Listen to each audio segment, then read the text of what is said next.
예, 안녕하십니까. 책 읽는 자유인 채널을 운영하고 있는 이선입니다.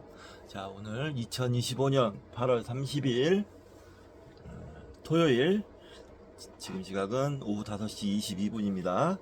오늘 두 번째 시간이죠. 아까 전에 킹크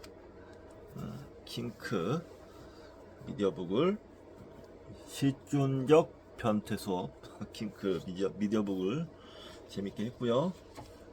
저는 그리고 나서 밥은 그 전에 먹었고, 그리고 나서 수영을 갔다 왔는데, 와, 정말 날씨가 너무 덥네요. 이 8월 30일인데 무려 37도였어요. 밖에 나가서 보니까.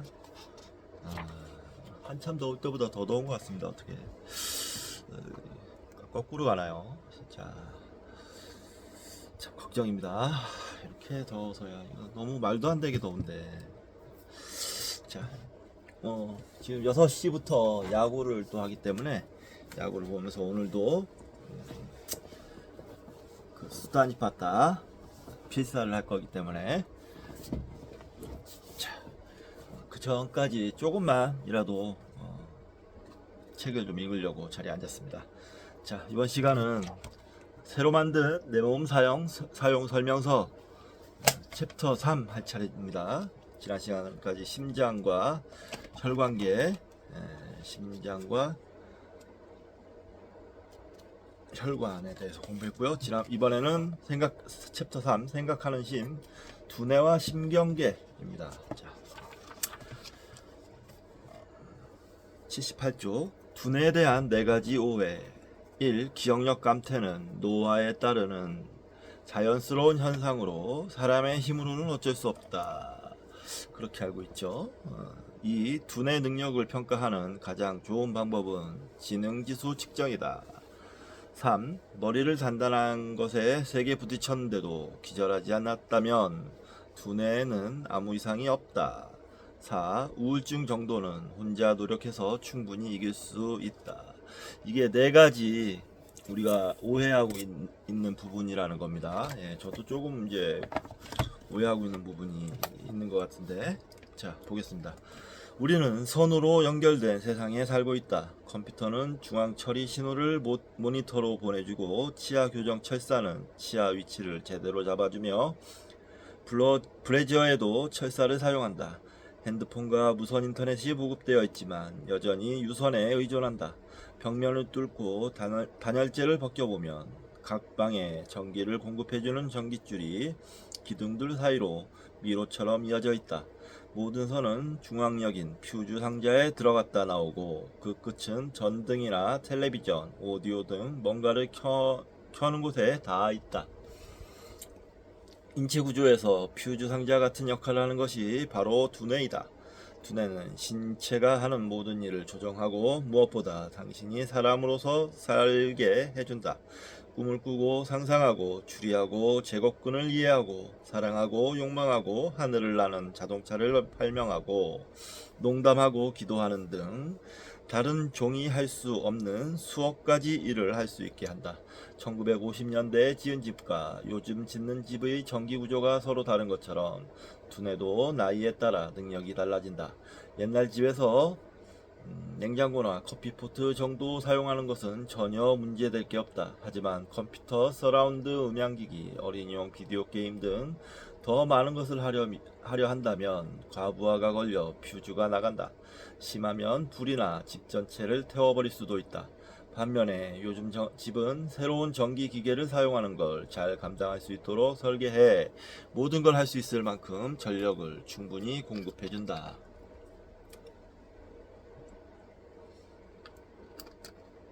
두뇌도 비슷한 방식으로 작동한다. 사실 대부분 두뇌는 정상 환경에서 그렇게 빨리 노화하지는 않는다. 한편 젊을수록 순간적인 일들을 잘 기억해낸다. 다행히 인지 기능을 향상시키기 위해 부속품이 추가로 필요하지는 않다. 무엇보다 가장 놀라운 성과를 낳을 수 있는 방법은 바로 스스로 하기이다. 일생 동안 두뇌 기능을 최상으로 유지하고 노화로 생기는 기능 저하를 최소화하면서 맑은 정신을 유지해주는 두뇌 세포를 재성장시킬 수 있다.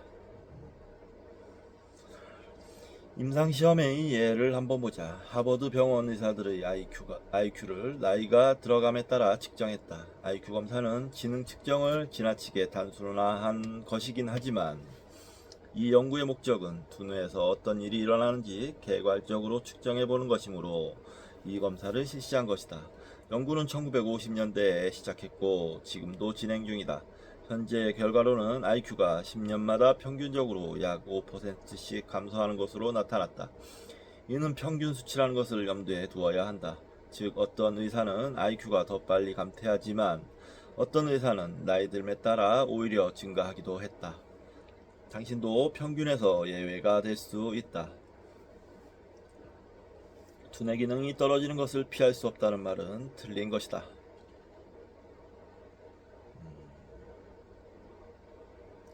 롤러코스터를 타는 동안 어디서 상승하고 어디서 내리막으로 치달지 않은 것처럼 당신 자신이 두뇌 기능에 영향을 줄 수 있다. 고대 학자처럼 정신적으로 강한 상태를 유지할 필요까지는 없고 아주 간단한 방법만으로도 변화를 일으킬 수 있다. 일리노이주에 있는 한 커피 전문점을 자주 찾는 은퇴한 사람들을 대상으로 연구를 했다. 손님 가운데 그냥 앉아서 커피만 마시는 사람은 더 똑똑해지지 않는 반면 일주일에 3번 이상 45분 정도씩 걷기를 하는 사람들의 IQ는 더 높아졌다. 이는 신체 활동이 동맥 기능을 향상시키고 동맥 기능이 향상되면 두뇌 기능이 좋아진다는 것을 설명해주는 연구이다.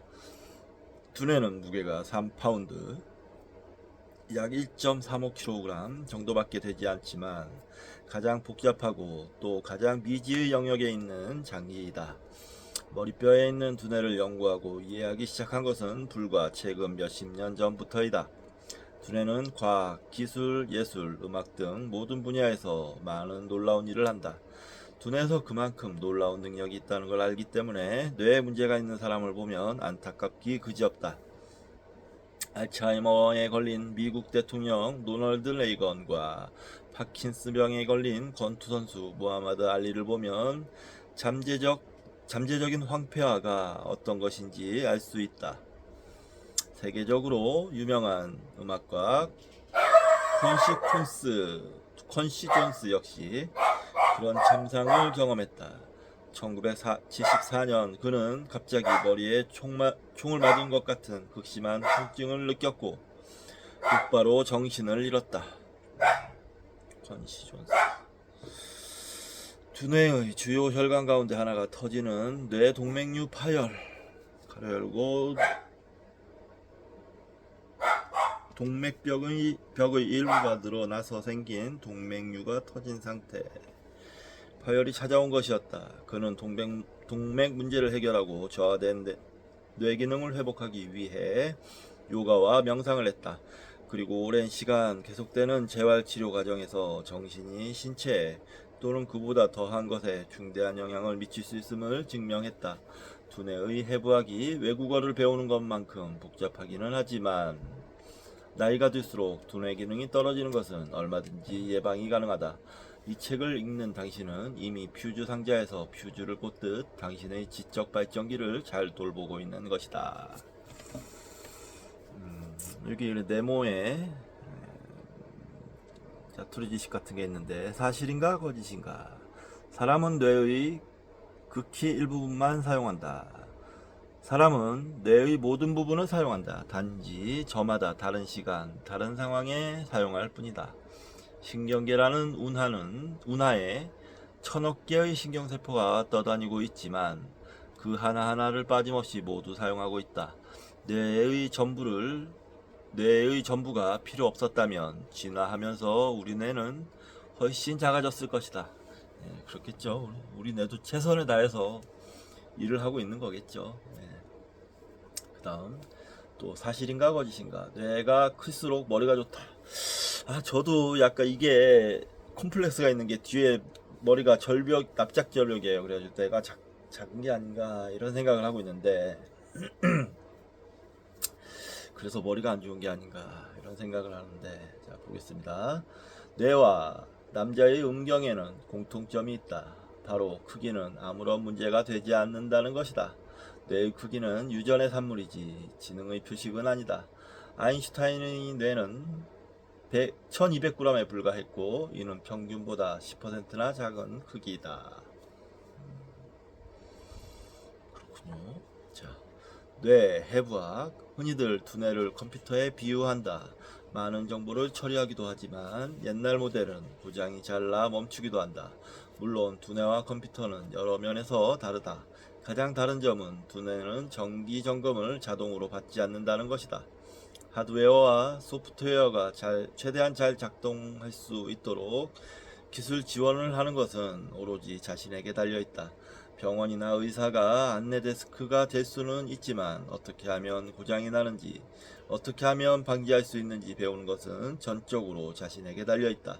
우리 생각 안에 있는 유선 조직들이 어떻게 작동하는지, 노화에 어떤 신경 문제가 뒤따르는지 알아보자.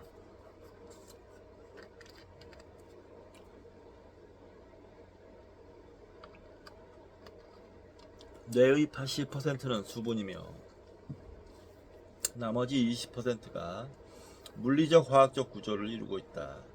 크기 면에서는 그렇게 유별난 장기는 아니지만 가지고 있는 기능을 보면 매우 특별하다. 두뇌 무게는 몸무게가 70kg인 사람의 2% 정도밖에 차지하지 않지만 사용하는 산소와 당분의 25%를 영양분으로 사용한다. 일반적으로 뇌의 해부 구조는 두 가지 기능에 따라 분류할 수 있는데 하나는 지능적 부분이고 다른 하나는 본능적 부분이다. 두뇌의 각 부분을 간단히 살펴보자.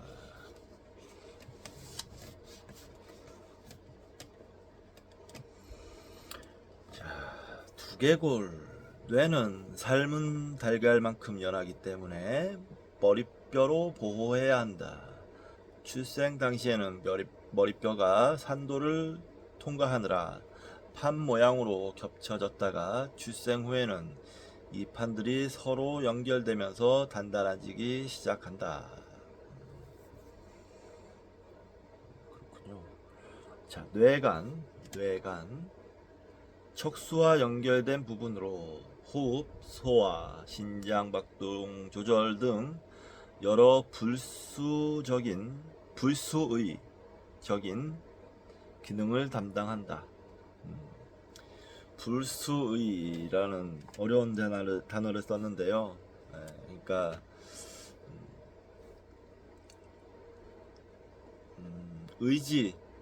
의지대로 움직이는 게 아니고 그냥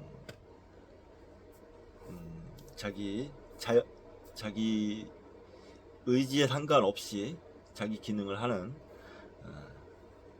그런 작동 방식을 얘기하는 겁니다. 안이불의 수, 받을 수의 의미할 때 의. 자, 자율신경계라고 하던가? 까먹었네요. 뭐 나올 겁니다. 보면 될 겁니다. 자, 손에 근육의 조화로운 동작, 반사, 평형 기능을 담당한다.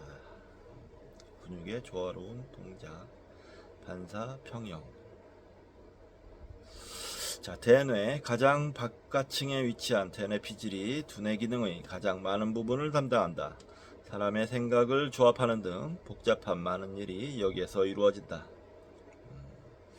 좌뇌. 말하기, 쓰기, 언어, 계산 등 구체적인 부분을 관할한다. 우뇌. 공간 감각, 음악 등 창조적 부분을 관할한다. 전두엽. 계획, 성격, 행동, 감정 등을 관할한다. 옳고 그름을 가리고 추상적인 사고를 할 수 있도록 도와준다. 두정엽. 팔과 다리의 감각과 운동을 담당하며 후두부와 연결되는 부위에서는 말하기와 언어를 이해하는 기능을 담당한다. 후두엽. 눈으로 보는 일을 담당한다.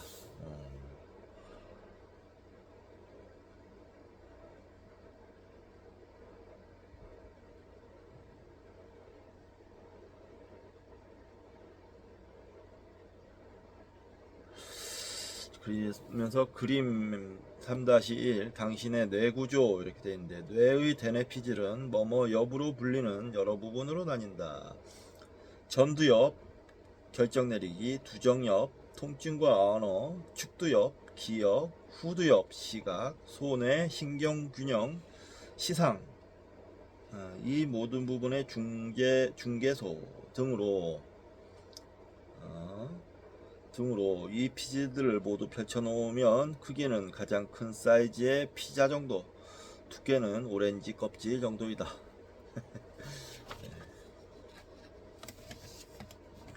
세로토닌, 시냅스, 전세포, 재흡수, 수용체,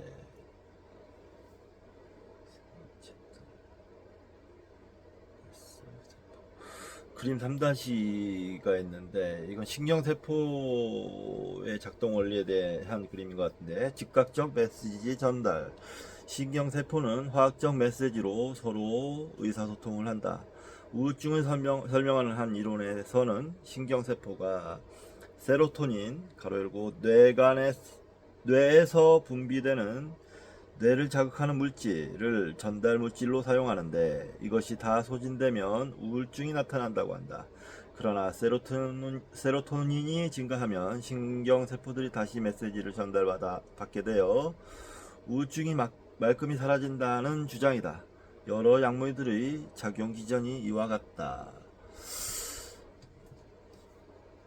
그러니까 이 프로작이라는 그 우울증 약이 있는데, 그 작동 원리가 이거를 설명하는 것 같은데, 이 세로토닌의 재흡수를 막는다고 들었어요. 근데 세로토닌의 재흡수를 어디서 어떻게 막는 건지는 잘 모릅니다. 그냥 그렇게만 들었어요. 세로토닌의 재흡수를 막는다. 그러니까 세로토닌이 계속 뇌에 남아서 활동할 수 있도록 돕는다, 뭐 이런 뜻이겠죠. 나올 겁니다. 또 여기 아마 이번 챕터에 나올 거예요. 자, 축두엽, 양쪽 귀에 가까운 부분으로 소리를 듣는 것과 단기 기억을 담당한다. 신경세포, 뇌에는 1000억 개의 신경세포가 있는데, 이들을 한 줄로 펼쳐 놓으면 약 45,000km 정도 될 것이다. 각 세포마다 정보가 담겨 있으며 서로 다른 신경세포와 연결되어 정보를 전달하면서 신체가 제대로 기능할 수 있도록 해준다. 정보를 가진 신경세포는 다른 세포와 정보를 교환하지 않으면 아무 쓸모가 없다. 정보 교환에서 중요한 역할을 하는 세포가 수지상 세포인데, 야구의 포수처럼 다른 세포들이 보내는 정보들을 받아들인다. 수지상 세포. 또 경기장 내 다른 선수들과 의사소통을 한다. 또 경기장 내 다른 선수들과도 의사소통을 한다. 신호가 어떻게 전달되고 받아들여지는지, 다른 세포로 잘 전달되는지 점검한다.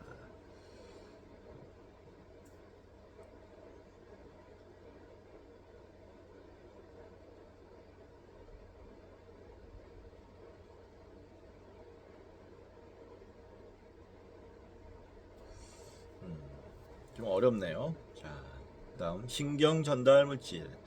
여기저기 던지는 야구공과 같은 화학적 전달자이다.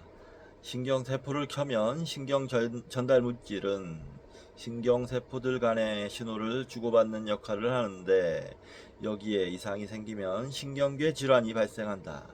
다른 세포로 신호를 전달하지 못하면 특정한 일을 마칠 수 없는 것이다. 또 자연적으로 신경 전달 물질이 감소해도 치매나 우울증 같은 질환에 걸리기 쉽다. 신경 전달 물질.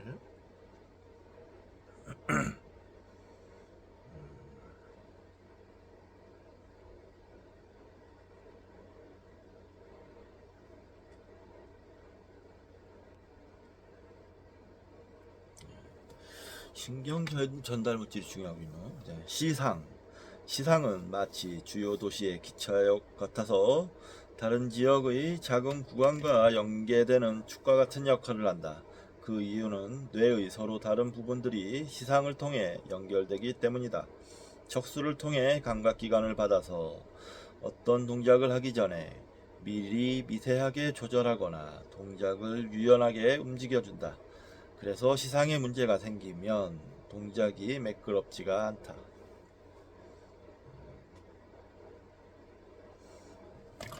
시상.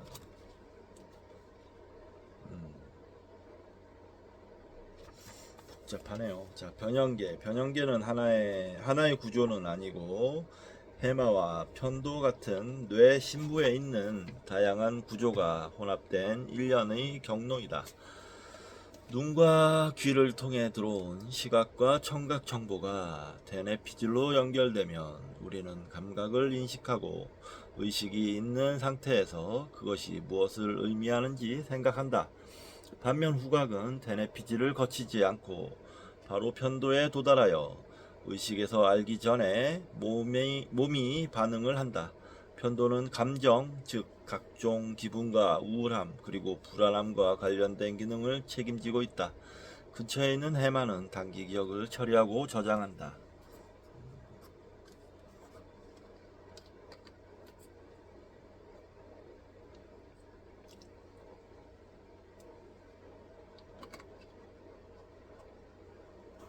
뇌는 위에서 기술한 것보다 훨씬 더 구조가 복잡하고 더 많은 기능을 가지고 있어 이 책의 나머지 부분을 모두 할애해도 모자랄 것이다. 그래서 여기서는 요점만 정리하기로 한다.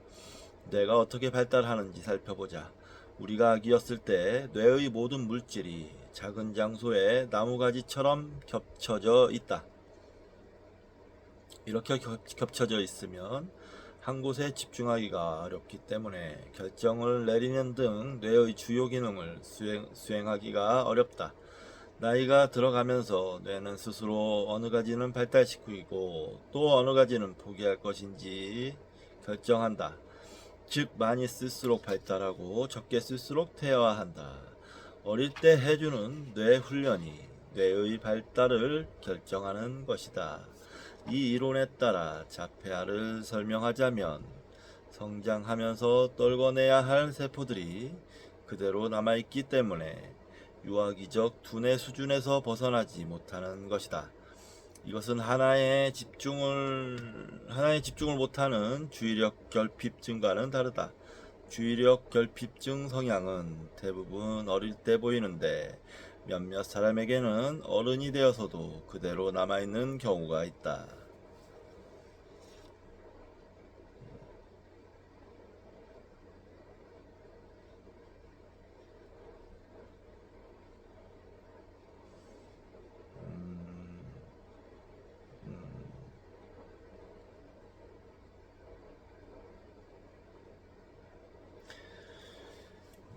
참 이런 것도 좀 이해하기가 쉽지 않네요. 어렵네요. 자폐아가 자폐아 같은 경우는 버려야 할 걸 버리지 못해서 신경세포들이 그대로 남아있어서 유아기적 두뇌 수준을 벗어나지 못하는 것이다.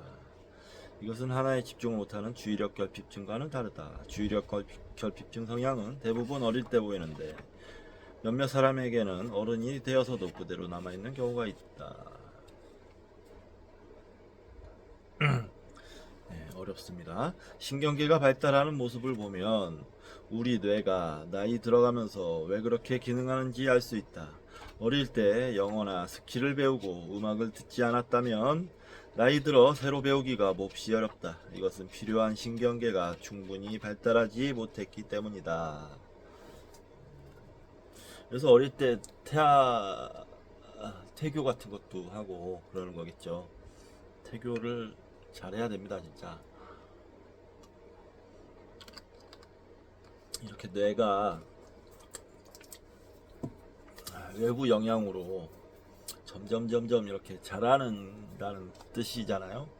그러니까 태교 하기 첫으로 이제 뇌가 발달하기 시작하는 그런 태교 같은 건 정말 중요하다고 할 수 있겠죠. 자, 그림 3-3은 뇌에서의 정보 처리 이렇게 돼 있는데,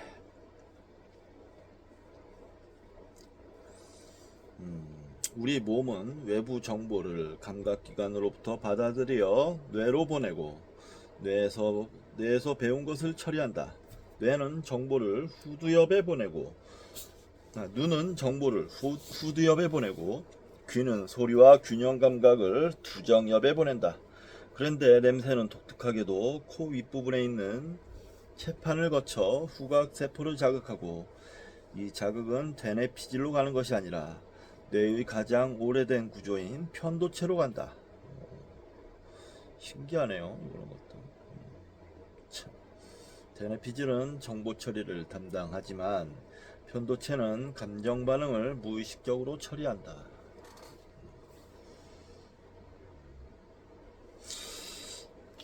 설명이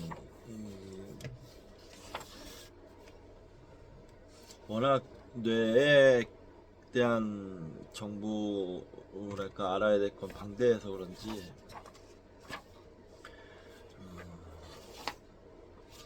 어렵습니다. 일단은 어려운 건 어려운 대로 두면서 계속 봅시다. 자, 그게 방법이에요. 별다른 방법 있습니까? 뇌는 크게 두 가지 영역에서 기능 장애를 일으킨다. 하나는 생리적, 신경학적 또는 의학적으로 설명이 가능한 장애로 뇌졸중이나 기억력 소실, 파킨슨병 등이다. 다른 하나는 우울증, 불안 또는 성격 장애와 같이 분명한 신경 변화를 찾을 수 없는 경우이다. 사실 후자의 질환들은 꽤 오랫동안 정확히 진단하기조차 어려웠다. 최근에 와서 이런 질환들에서도 신경학적 변화가 관찰되고 있으며 이 장애도 그와 관련된 설명들을 포함했다.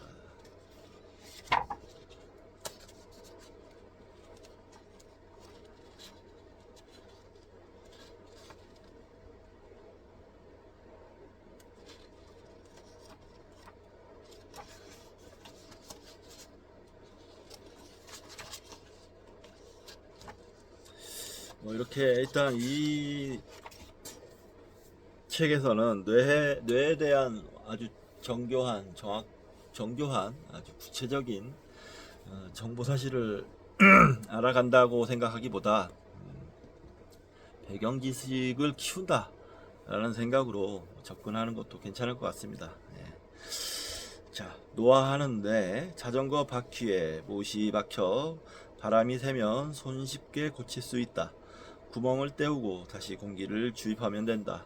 하지만 컴퓨터가 고장나면 매우 곤혹스럽다. 문제를 진단할 수 없으면 치료도 할 수 없다. 뇌는 신비롭고 구조가 매우 복잡하기 때문에 보통 사람들은 무엇을 자꾸 잃어버리는 것 같은 뇌 관련 문제가 단순한 신경의 정상 반응인지 아니면 심각한 질병의 신호인지 구별하기가 어렵다. 여러 종류의 뇌질환이 있는데 여기서 모든 문제를 다루지는 않는다. 예를 들어 근육이 경직되고 손이 떨리고 걷기가 어려운 증상을 보이는 파킨슨병은 55세가 넘으면 흔히 발병하는 질병이다. 하지만 아직까지는 뇌 외상을 막는 것 외에는 효과적인 예방법이 밝혀지지 않았으므로 딱히 다룰 만한 내용이 없다. 또 뇌가 입을 수 있는 외상과 관련된 이야기도 다루지 않을 것이다. 단, 뇌 외상과 관련해 알려주고 싶은 정보가 하나 있다. 자전거를 타거나 인라인 스케이트를 탈 때 꼭 헬멧을 쓰는 것은 뇌의 노화를 막는 지름길이다. 헬멧 없이 자전거를 타는 것은 컴퓨터를 집어 던져 내부의 모든 정보를 쓸데없이 만드는 것과 마찬가지다. 당신의 뇌는 C 드라이브에 저장된 그 어떤 데이터보다 훨씬 더 가치 있고 또 복구하기 어려운 내용물로 가득하다. 본격적으로 이야기를 시작하기 전에 우선 뇌의 기능과 지능을 구별할 필요가 있다. 뇌와 관련된 노화와 관련된 뇌기능은 단지 지능을 의미하는 것이 아니라 기억력과 집중력 등을 포함한 훨씬 광범위한 개념이다. 사실상 지능은 당신의 뇌를 젊게 하는 요소는 아니다. 지능의 범위는 참 넓고 정의 또한 아주 다양하다. 한 예로 성별에 따른 차이를 들 수 있다. 남자는 좌뇌를 빨리 사용해 바로 행동으로 옮기는 반면 여자는 우뇌를 더 잘 사용해 복잡한 문제를 잘 분석하는 능력이 있다.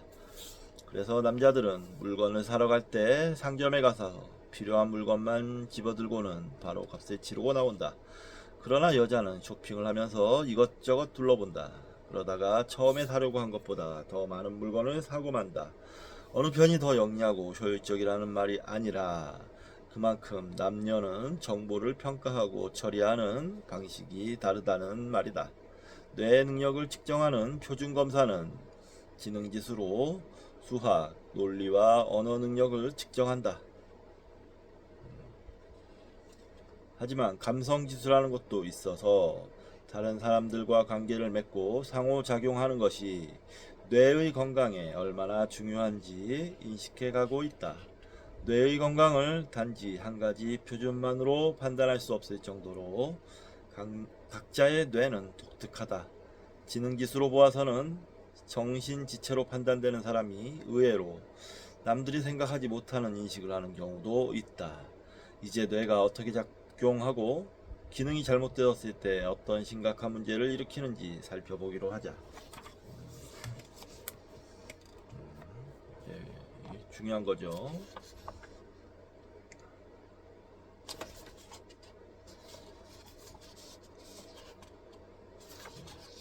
노화 관련 질환. 태풍이 불어와 강한 돌풍이 전깃줄을 끊어버리면 집집마다 정전 사태가 벌어진다. 뇌졸중이 바로 이런 상황인데 혈관이 더 이상 뇌에 영양 공급을 하지 못하는 상태이다. 뇌졸중에도 여러 형태가 있고 발병 부위도 다양하다.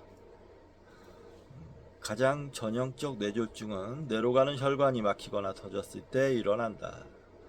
혈관으로부터 영양을 공급받던 뇌의 일부가 죽으면 더 이상 제 기능을 발휘하지 못한다. 말을 못하거나 신체의 어떤 부위를 움직이지 못하는 현상이 그래서 일어나는 것이다. 뇌졸중을 일으키는 원인은 다른 동맥질환의 원인과 마찬가지로 고혈압, 당뇨, 혈관염증, 포화지방산과 트랜스지방산, 고밀도 콜레스테롤의 낮은 수치, 저밀도 콜레스테롤의 높은 수치, 호모시스테인 혈증, 운동 부족, 흡연, 비만, 그리고 올리브유나 생선 또는 생선기름에 포함된 좋은 기름을 먹지 않은 경우 등이다. 폭풍이 전력을 끊는 일이 일시적일 수도 있고 어떤 상황에서는 영구적일 수도 있듯이 뇌졸중도 비슷한 면이 있다. 예를 들어 일시 허혈 발작은 동맥이 짧은 시간 동안만 막히는 작은 뇌졸중이다. 이것은 쉽게 치료할 수 있지만 앞으로 더 큰 뇌졸중이 올 수 있다는 신호로 봐야 한다. 그리고 작은 뇌졸중이라도 여러 번 반복되면 치매와 같은 만성적 후유증을 초래할 수 있다. 치료와 회복은 최초의 혈액 공급 중지가 뇌에 얼마나 큰 손상을 입히는가에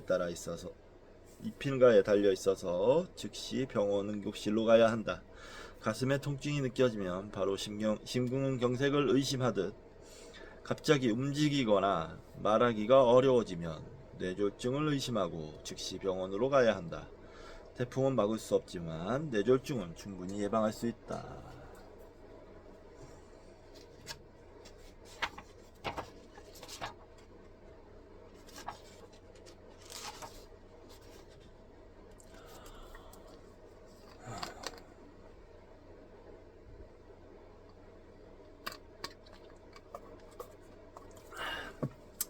기억 관련 질환, 여기까지는 해야 되겠네요.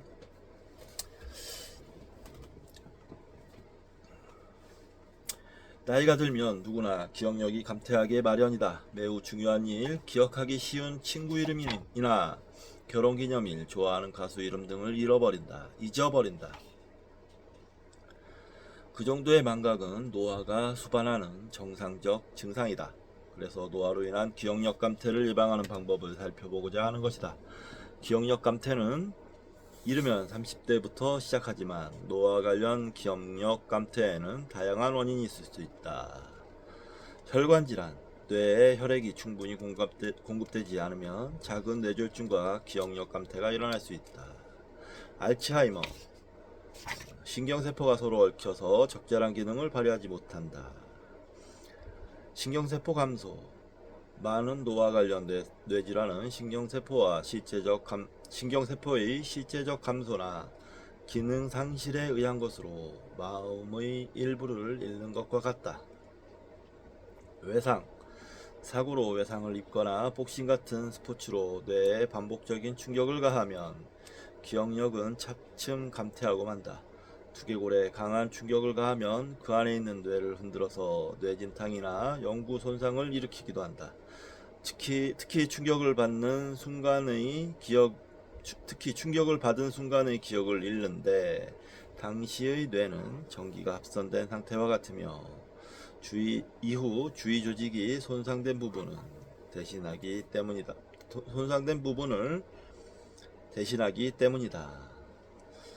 자, 또 네모로 사실인가 거짓인가 이렇게 되어 있습니다. 우리 할아버지가 알츠하이머에 걸렸을까? 알츠하이머는 기억력만 나빠지는 것이 아니다. 혈관에도 문제가 생기고 다른 신경 기능도 상실한다. 간단한 테스트로 알츠하이머를 조기에 진단할 수 있다. 할아버지에게 7자리 숫자를 주고 기억하라고 말씀드린다. 기억력이 감퇴한 일부 사람도 이 숫자를 빠른 시간 안에 기억하라고 하면 잘 못하는 경우가 있지만 그것이 이 테스트의 핵심은 아니다. 5분 후에 말해보라고 하면 건방증이든 치매든 4개 숫자까지는 기억할 수 있다. 그러나 원래의 숫자를 포함한 3개의 숫자를 제시하고 원래의 숫자가 무엇인지 물으면 건방증 환자는 기억하지만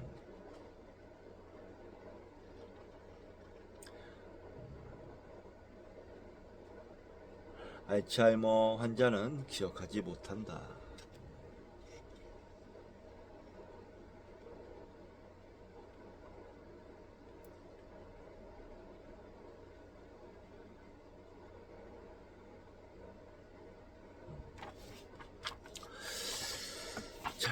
외상은 겉으로는 아무렇지도 않아 보이고 가벼운 뇌 충격에 불과한 것 같아도 장기적으로 기억력을 잃는 원인이 될 수 있다. 머리에 충격을 받으면 뇌는 두개골에 부딪히는데 이때 신경세포를 둘러싸고 있는 막에 손상을 입을 수 있다. 이러한 손상이 모이면 아내의 생일을 잊는다든지 잘 부르던 노래 가사를 잊는다든지 하는 일이 생긴다. 아무리 경미한 충격이라도 반복되면 신경에 손상을 줄 수 있고 이는 20년 혹은 40년 후에 기억력 감퇴로 이어질 수 있다. 아직 과학적으로 왜 그리고 어떻게 기억력 소실이 일어나는지 다 밝혀지지는 않았다. 다만 뇌에 있는 정보를 처리하고 저장하며 생산하는 능력을 방해하는 화학적 변화가 일어난다는 것은 분명하다. 많은 사람이 기억력 소실 같은 증상은 나이가 들면 자연스럽게 오는 것이라고 생각한다. 그러나 기억력 소실은 우리가 생각하는 것보다 훨씬 빨리 찾아온다. 실제로 20대 중반부터 이미 시작된다. 이 시기를 지나면서 정보 처리 능력이 조금씩 느려지는 것이다. 이 사실은 쥐나 영장류, 사람에게서 모두 증명되었다. 특히 방금 말한 단어를 기억하지 못하는 단기 기억에 정보를 저장하는 능력에서 가장 먼저 나타난다.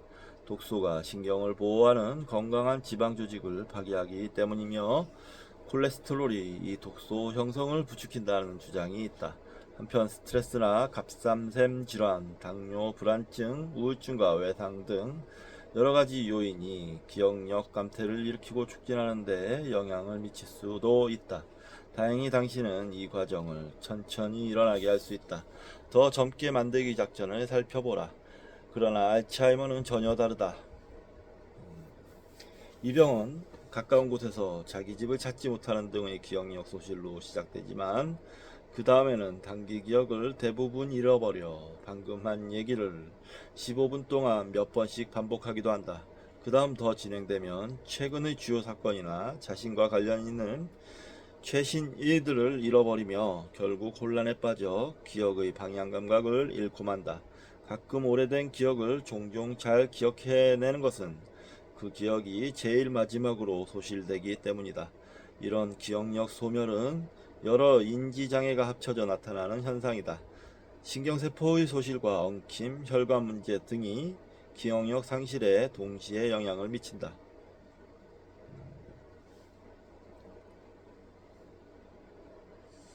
나이가 들면서 누구나 이런 현상은 조금씩 경험한다. 이를 무엇이라고 진단하든 몇 가지 점을 기억해야 한다. 그 가운데 하나인 기억력 감퇴는 비기능 신경세포와 세포의 소실과 관련이 있어 이런 세포를 다시 자라게 하면 기억력이 회복된다는 사실이다.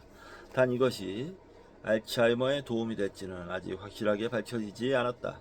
또 하나는 기억력 감퇴가 작은 혈관들이 막혀서 올 수 있으므로 혈관을 젊게 만드는 것이 기억력을 보존하는 열쇠라는 의견이다. 기억력 감퇴와 같은 복잡한 현상을 단번에 치료할 방법은 없다.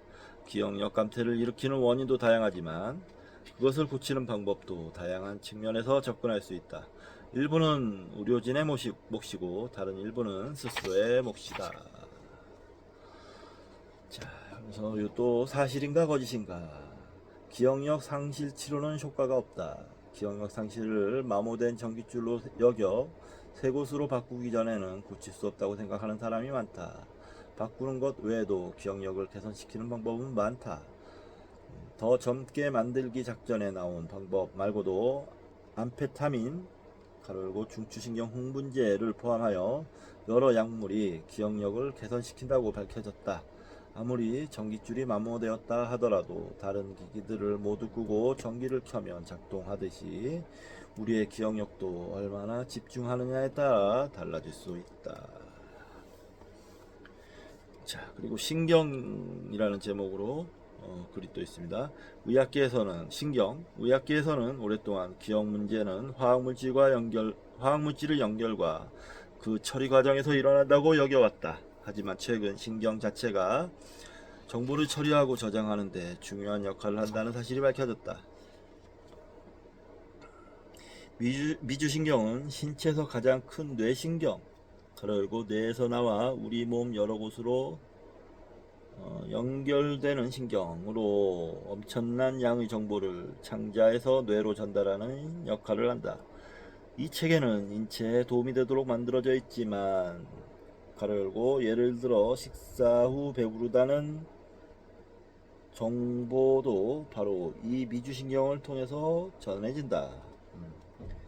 가로 닫고 때때로 마치 전깃줄을 강타하는 번개처럼 뇌를 압도해 몸에 해를 끼치기도 한다. 기억력 감퇴를 늦추는 방법 중 하나는 명상 등을 함으로써 미주신경을 통해 뇌로 가는 신경 자극을 일시적으로 줄여 쉬게 하는 것이다. 그렇군요.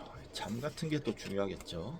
신경도 잠이 아주 신경에 휴식을 주는 아주 주요한 요소가 아닐까 이런 생각을 해봅니다. 자, 여기까지 일단 읽었고요. 저는 야구를 보면서 청소도 좀 하고 좀 쉬었다가 야구 보면서 수다니 빠타 피사를 하도록 하겠습니다. 자, 다음 시간에 뵙도록 하겠습니다. 감사합니다.